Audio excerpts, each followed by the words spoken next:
Right, I'm going to be talking about this mysterious account that everybody keeps going on about. Um, that's based off the birth certificate that has millions of dollars in it. And I just got done watching another video on another channel, a court case about somebody trying to write it, or I can't remember exactly what they did. They wrote a money order or something, and I think they were trying to access that account. And there's a couple of other channels that I watch. The GLOSSA channel and the Justinian Deception, and those two guys, Romney Stewart, I think his name is, great channels. Okay, now they know about a second birth certificate. Okay, this second birth certificate is created from the first birth certificate, I believe, and it uses the first names rather than the all uppercase capitalized name, and they give the hint that there's some money attached to that account. Okay, I haven't seen, from their videos, I couldn't, you can't really see what is right on that birth certificate, and they don't show you the document that says this is the account that's attached to that birth certificate. Right. Anyway, if you're into the secured party creditor thing, I think this is part of this thing again, is that there's some magical account that's been created that has millions of dollars in it, that's supposedly there for you to use and pay all your debts with. It's kind of right. We're going to take a step back and we're going to think about this logically, because I haven't really seen any evidence, and I don't know of any people that are doing the secured party thing that actually works. It sounds like just a big load of hocus pocus. What more to say about it? But let's take a step back and let's think about how the whole system was formed in the first place and why. Okay, now we've got to go back to when we're just dealing with traders initially. Okay, thousands and thousands of years ago, these guys that were sailing around from port to port trying to trade with other people needed a way that they could make a trade with another man. But you see, back then they probably understood that under natural law, a man can't be bound by a contract. Okay, he has the right to change his mind at any time, because he's never the same man from moment to moment. With that being said, these traders or other men needed a way to have. I mean, if you're going somewhere and you're wanting to trade with somebody else, and you agree upon a price and say, right, well, I'm going to come down with the boat full of grain for you, and we've agreed the price, and then you'll pay when I get here, blah, blah, blah. You turn up, and the guy doesn't want to pay you. What do you do? Or let's say you're going down to another port to buy something, and the guy's turned around and sold it to somebody else before you get there. And now you've just wasted a trip. It's cost you probably a lot of money in them days to sail several days to go and fetch something. And, there's all kinds of problems when you're dealing with a man that can change his mind at any minute. Okay, so there needed to be a way to bind a man, okay, to a contractual obligation or a contractual guarantee that this person would do what he said he would do. So we're getting into persons now. So in order to have that system, number one, we already know that you can't do that in natural law, right? So you've got to create a fiction. That's the first thing you've got to do. And attached to that fiction has to be a guarantee. There has to be a guarantee that he will, what's the word I'm looking for? He will honour the contract that's written up. Okay. in order for him to do that, there must be a guarantor account, some kind of account, or some kind of deposit that is held in some kind of escrow account or something. There has to be some kind of guarantee there that if he walks out on his obligation, that money, that money can be recouped by the other party. Okay, and there also needs to be an administrative body that will deal with all the to-in and fro-in, sorting out if a contract's gone wrong, who's going to pay, who's liable, and so forth and so on, and also an administrating body to start writing up sets of rules, so that people know where they are in the contractual arena. Okay.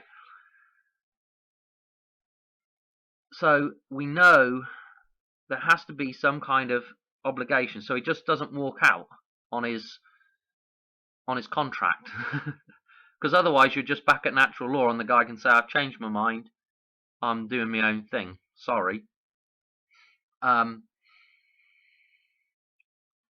So we've got to this point that we need to have a bank essentially that will hold funds to cover any problems that arise in the contract, and we know that we need to have an administrating body to deal with all the paperwork.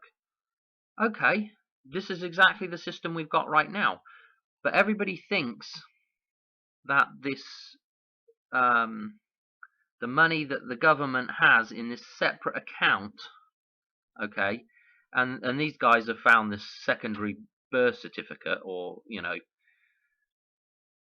it's not technical. I guess it says birth certificate on it, and in this, attached to that, I guess, is there's an account with a couple of $1 million in it or whatever.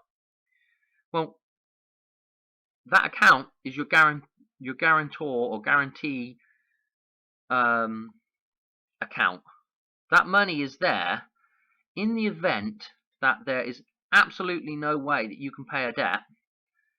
The people that you owe that money to can come and claim what's owed to them from that account. Okay, it's got nothing to do with you being able to access that money for your own benefit. Okay, that money that's in there, this is what I've deduced anyway. I could be completely wrong. This is I'm just applied common sense and logic to why we set up why man set up the legal system to begin with, or this trading system to begin with, and what things would have to be in place to make it work. I mean, it's just basic common sense, and this is what I've deduced. Okay, so this account that's over there, it's put there by a third party. Okay, that money's put there, even though the money doesn't even exist. That money's put there, and it's not even really money. That idea is put there, okay, that money exists, and it's in an account there to settle any debts that you have. Okay, that had to be created, otherwise the whole system is, they had to do that, okay, because that's how the system works, and that's how it's always been set up. Okay, I don't know, maybe they'll get rid of that eventually once they've got everybody believing what's going on now, but that's why that was put there, to guarantee that you will pay, or your person, any liabilities you have get paid. Okay, but the thing is, right, the court isn't, if you can't pay something, they're basically going to take everything that has been recorded with them. Okay, this may have been another way back in the day of saying, well, if you've got no money to put in the bank, you need to put your assets in the bank, and we'll give you a receipt, which is a colour of title, a colour of deed, or whatever, a colour of ownership back, but we have to have the deed. This is why you'll never have an original document, because they're all recorded with the government or the corporation, whatever you want to call it. It's all recorded in the legal system. Why is it recorded there? Because they have to have jurisdiction over it, because that goes towards paying. When you don't pay your debts, that goes towards paying your debts. Okay. The tax that they charge you is simply just, you can write it off as rent, you can write it off as the charge that needs to be paid for the administration. You know, you can do whatever, you can say whatever you want about why you pay taxes, but the fact of the matter is, if you don't own it, you've got to pay taxes. So, I forgot, I'm completely lost where I got to now. Anyway, we've got to this stuff, you know, maybe this is where, you know, when you see a ship and they write a title on the ship, again, this may be registering that ship with a bank as collateral so that you can trade. Okay. So the simple fact of the matter is if you can't pay your debts, okay, you've pretty much got to be dead. Because the thing is, it's up to the they leave it, the court leaves it up to the other guy to go and get that money from you. And I mean, then it's up to the other guy to send in the collectors and get that money, basically. But if you're owed money, it would be interesting if you were owed money from somebody that died. It would be interesting to simply apply to the court and say, look, I'm owed this money from this guy that's died. I'd like to access his, you know, guarantor account, please, or be paid from the guarantor account. And see, it would be interesting to see if that actually happened. I don't know. There's probably a process to do that, though, and it's probably well hidden. Who knows? But anyway, you can't pay your debts. I would imagine back in the olden days when you couldn't pay, okay, so they'd confiscate your money out of the bank. This is why they had the bank set up, and it also made transactions easier between traders, you know, instead of having to cart big pots of gold around everywhere, you know. Okay, we'll write it up and keep it all, a record of it all in the bank, so that we know where everybody's at. But I guess, I mean, I just thought about this actually. If you didn't pay your debts, okay, what they probably would have done is they would have said, okay, we're taking your stuff. That'll have to be, you'll have to forfeit all your stuff, all your gear. You still owe money, and you're barred from trading until you've paid that money. Okay. And when we say barred from trading, what am I saying? Hang on, I got a screwdriver here. Barred. Put behind bars. So anyway, I guess the equivalent of that nowadays is you get put behind bars, but in a different way. You get barred in a different way. You get put in a slammer. But of course, you don't really have to go to jail, but everybody just follows the rules that they think are rules, I guess. I don't know. Anyway, so that's it in a nutshell, really. These systems were set up. I don't know if I've got anything else on here, but you've got the admin and the bank. They were probably much the same thing. The whole thing was probably set up by some elite traders, you know, 3 or 4 big trading groups that decided, oh, we should, you know, set something up here so we can deal with each other a bit easier. And then probably from that spawned the corporation, and it's been here ever since, you know, in one way or another. But they decide what the rules are. They write up the rules. They've got all the insider knowledge, and that's the elites. They run the whole system. Okay, so the admin would be your courts nowadays, and of course you'd have the bank, which would be the, you know, where the deposits for the guarantees were put. Okay, among other things, and of course, being able to trade with other traders, and also, you know, these administrators would be able to keep track of what money was coming and going, and be able to deduct their fees as well, taxes, which mean fees back then for using the system, you know. But yeah, all they're doing is they're basically creating. They basically create this at your birth.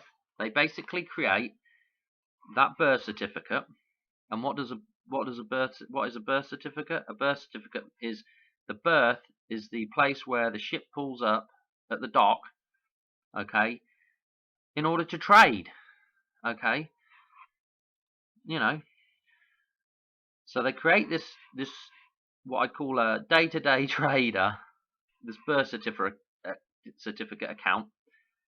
They put one name on it, okay, all uppercase, last name and first names, and then you buy into that being you, okay, and you just assume that's you, and you just start trading under that thing. You don't actually own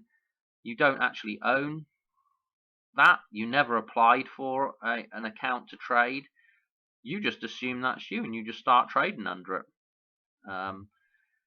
You know, there's never been any proper contract, so it's all just, well, there is no real contract there, so you can't turn around to them and say, well, you fooled me. What do you mean we fooled you? You just assumed that you were that thing, and you just started trading under it, you know. Anyway, they also, at the same time, I can't quite remember what he was saying about how they set that next birth certificate up, but it comes from the day that was actually registered or recorded. The first birth certificate was registered or recorded. From that date, they create the second birth certificate, which is, again, it's another ship that's trading. It's a birth certificate, okay, and that account is only trading. The only thing it's doing is it's guaranteeing the first birth certificate. It's if you like, it has to be there in order for that other guy to be a trader.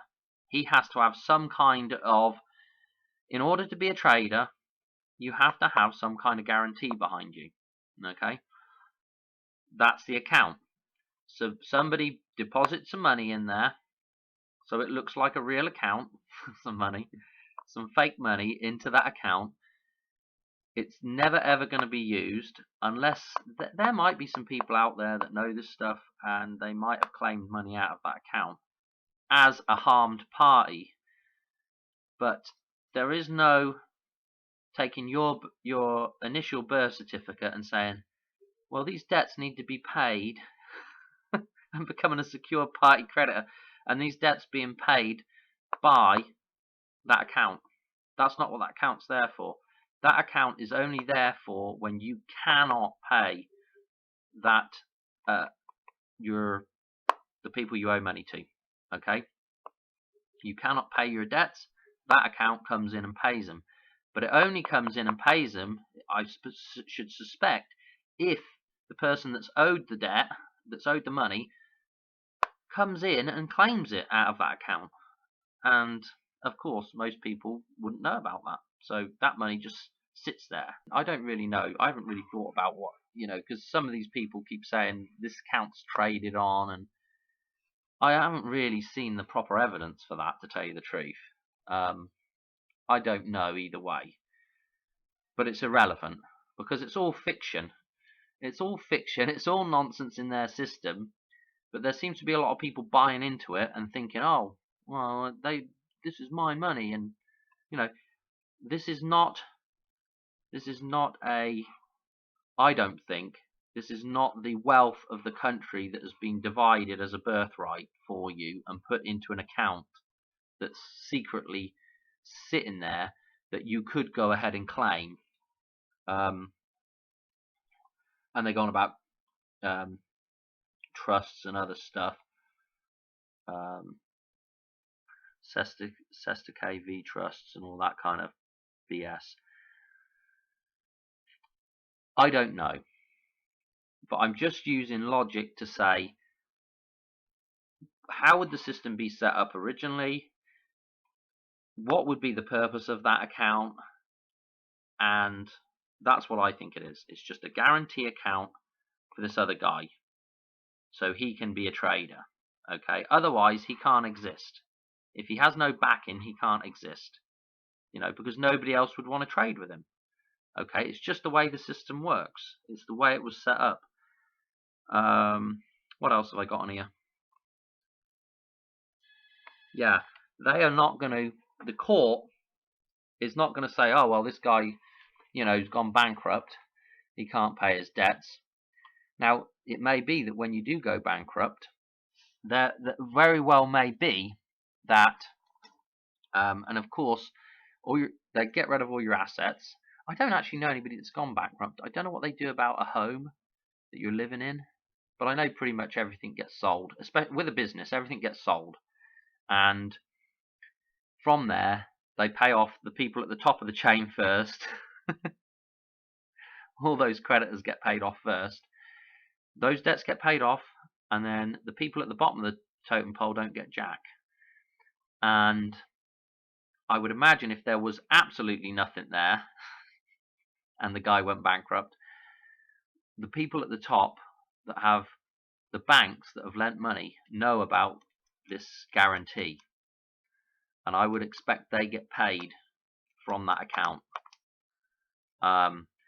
Not to say, though, that it's actually the bank that issued that money probably into that account in the first place. So it swings. It's all sort of, going all over the place with who's paying who and who's doing what with all this made up money. But anyway, I don't think I got anything more to say about this. I just want to set people. I don't know if I'm setting people straight or not, but it's another idea, and I don't think there's an account that's set there. Number one, the corporate entity, I guess they could put a figure on.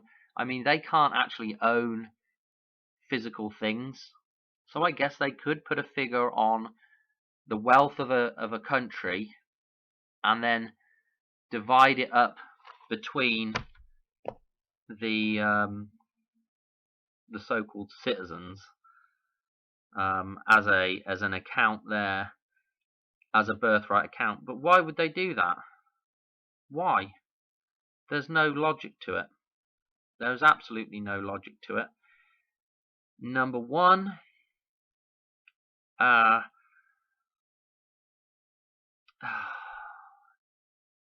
if you were doing that, there would be some way of cashing that account out. The other problem is that they can't really put a figure on it, because the problem is, when you take I get into natural law here, and taking more than your fair share, and what you can possess, and it might be an equal share of that country, but when we get into natural law, it's really an equal share of the earth. Now, maybe that's what they base it off of, if that's the way you want to believe how it works. But anyway, I should stop going down this route, because it's not getting me anywhere talking about this now. I just wanted to get through that and kind of explain what my theory was on that account, okay? And to the people over at those other channels, some great research, great stuff to read, interesting stuff, but I just think differently, okay? I just think that is probably just a guarantee account, because in order to be a trader, in order to be in commerce, you need to have a guarantee. There needs to be some kind of guarantee there that you're not going to walk out on all your contracts, which, the system was set up because they knew back then a man couldn't be bound by a contract. Okay,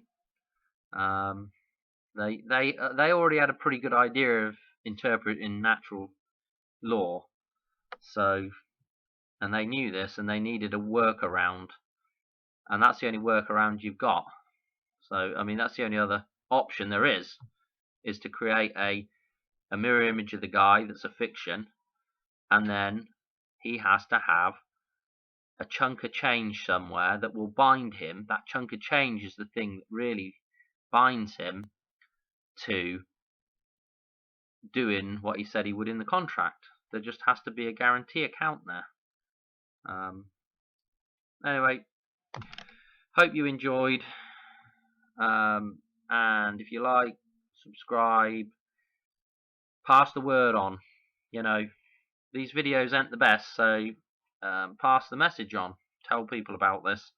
I'm not really in this to get some kind of recognition. I'm just in it to help people out, because there's a bunch of a-holes in the world that think it's alright to hide behind a veil, you know, and I ain't alright with these little guys pulling the curtain across. Anyway, I'll probably try and do another one of these videos and stick. So I really need to get set up with another camera, and I do have another camera that I could do a shot with the old overhead shot and actually do a diagram. But at the minute I'm just not set up, so I will try and improve these videos. So if you see a similarly titled video, it'll probably just going over the same stuff. There might be something new in it, but anyway, that's it for now. I was just looking on my list, but I don't really see anything else. Thanks, and goodbye.